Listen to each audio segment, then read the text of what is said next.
Assalamualaikum warahmatullahi wabarakatuh. Kami dari kelompok 2. Kami di sini akan menyampaikan tentang pembelajaran berdiferensiasi. Saya Niarana Kodaria. Teman-teman tahu tidak apa itu pembelajaran berdiferensiasi? Lantas, mengapa sih kita perlu melakukan pembelajaran berdiferensiasi? Yuk sama-sama kita belajar tentang pembelajaran berdiferensiasi.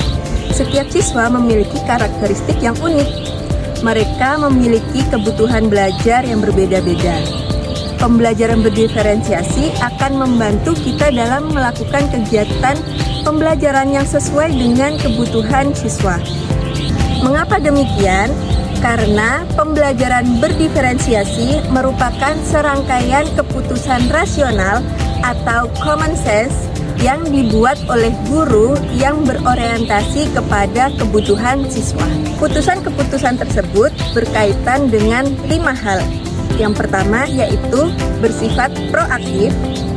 Yang kedua, kurikulum yang berkualitas. Ketiga yaitu asesmen berkelanjutan. Keempat yaitu pengajaran yang responsif. Dan yang terakhir yaitu memanajemen kelas yang efektif dan berpusat pada siswa. Nah, sudah tahu kan pengertian dari pembelajaran berdiferensiasi? Lalu, apa saja ciri-ciri dari pembelajaran berdiferensiasi? Yuk kita bahas bersama.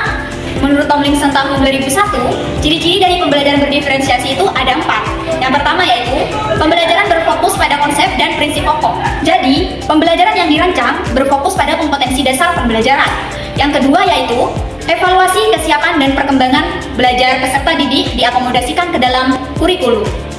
Di sini perlu adanya pemetaan kebutuhan belajar dari peserta didik terlebih dahulu, kemudian nantinya dimasukkan ke dalam strategi pembelajaran. Yang ketiga yaitu pengelompokan belajar peserta didik bisa dilaksanakan secara fleksibel. Contohnya bisa dilakukan secara mandiri, bisa dilakukan pengelompokan berdasarkan tingkat kecerdasannya, dan lain sebagainya. Dan yang terakhir yaitu yang keempat, peserta didik secara aktif bereksplorasi di bawah bimbingan dan arahan dari guru. Jadi pembelajaran berdiferensiasi ini berpusat pada siswa. Nah, itu dia ciri-ciri dari pembelajaran berdiferensiasi. Lalu, apa saja hal-hal yang perlu kita siapkan sebagai pendidik untuk melaksanakan pembelajaran berdiferensiasi? 3 hal yang perlu kita siapkan dalam pelaksanaannya, yaitu yang pertama mengenal dan memetakan kebutuhan belajar siswa, yang kedua asesmen dalam pembelajaran, dan yang ketiga yaitu meningkatkan profil siswa. Kita mulai dari yang pertama yaitu mengenal dan memetakan kebutuhan belajar siswa.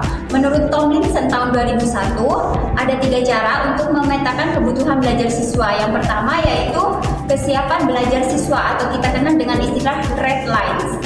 Ini dilakukan untuk mengelola pengetahuan dan memulai perubahan perilaku yang mengarah kepada hasil belajar siswa yang efektif dan sukses. Adapun cara untuk mengetahui kesiapan belajar siswa yaitu dengan menggunakan tombol equalizer.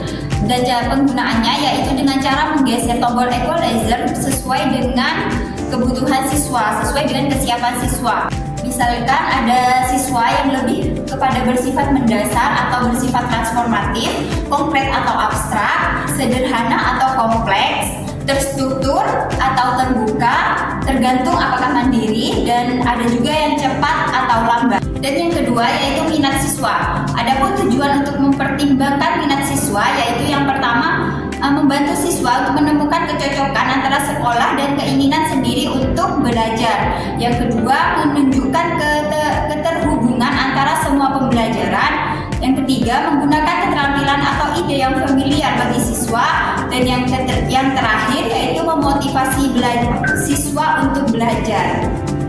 Cara yang ketiga yaitu dengan melihat profil belajar siswa yang terdiri dari 1. Preferensi modalitas belajar atau learning modalities, yaitu bagaimana siswa menerima dan memproses informasi melalui indera yang biasa dikenal sebagai VAK. V. Visual, artinya peserta didik lebih mudah menerima informasi melalui gambar. A.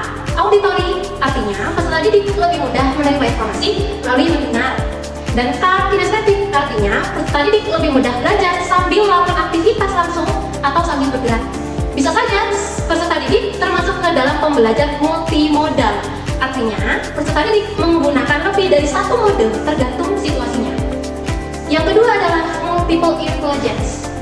Gardner mendefinisikan inteligensi memuat kemampuan seseorang untuk memecahkan persoalan yang nyata dan dalam situasi yang bermacam-macam. Ada 8 multiple intelligensi yang dirangkum pada tabel berikut ini. Yang ketiga, preferensi lingkungan.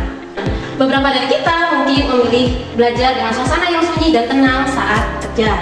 Yang lain mungkin lebih menyukai suara. Beberapa orang lebih menyukai lingkungan yang struktur, rapi, dan terang. Beberapa lebih menyukai sudut santai dengan pencahayaan yang tenang.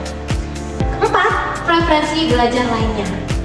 Preferensi belajar peserta didik lainnya bisa terkait dengan banyak faktor seperti bahasa, budaya, kesehatan, keadaan keluarga, dan kekhususan lainnya.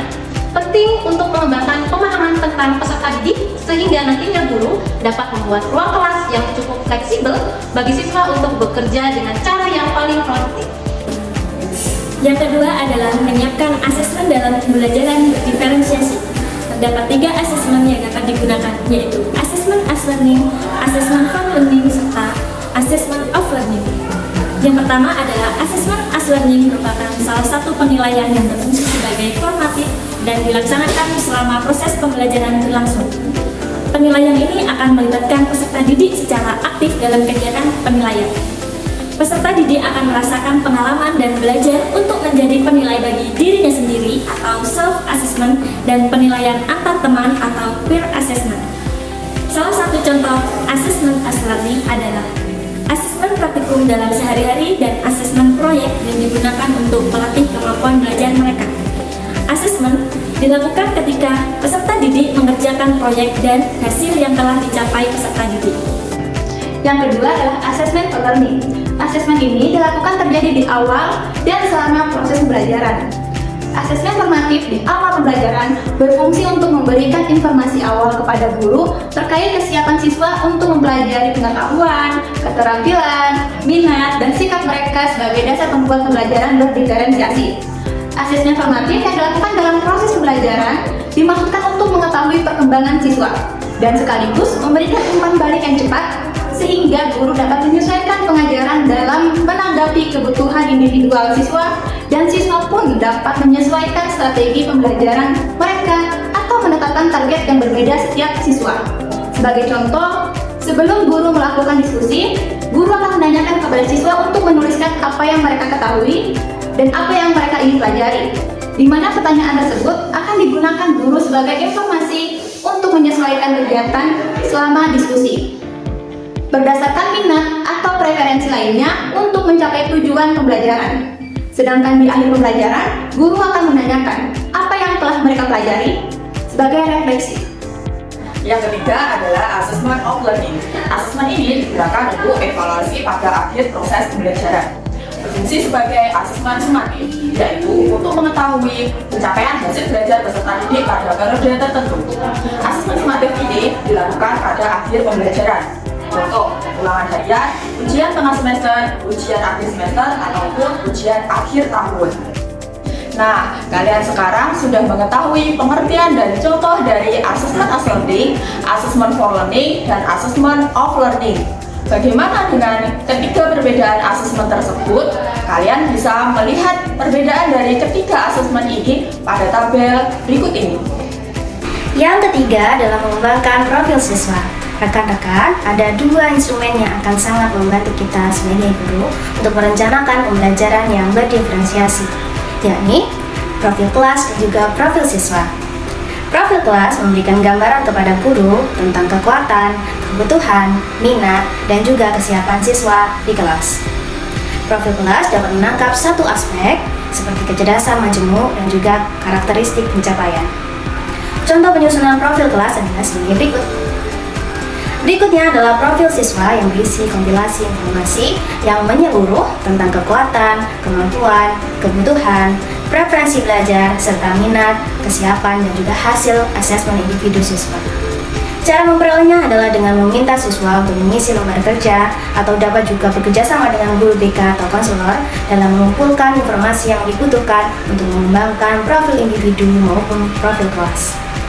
Berikut ini adalah contoh lembar kerja profil siswa. Sekarang, kita sudah tahu pengertian, ciri-ciri, dan juga hal-hal yang perlu kita siapkan untuk merencanakan pembelajaran yang berdiferensiasi. Rekan-rekan, dengan merencanakan pembelajaran yang berdiferensiasi sesuai dengan kebutuhan siswa, kita akan membuat siswa kita lebih mudah memahami pembelajaran yang kita sampaikan karena sesuai dengan kebutuhan mereka. Sekian dari kami, terima kasih.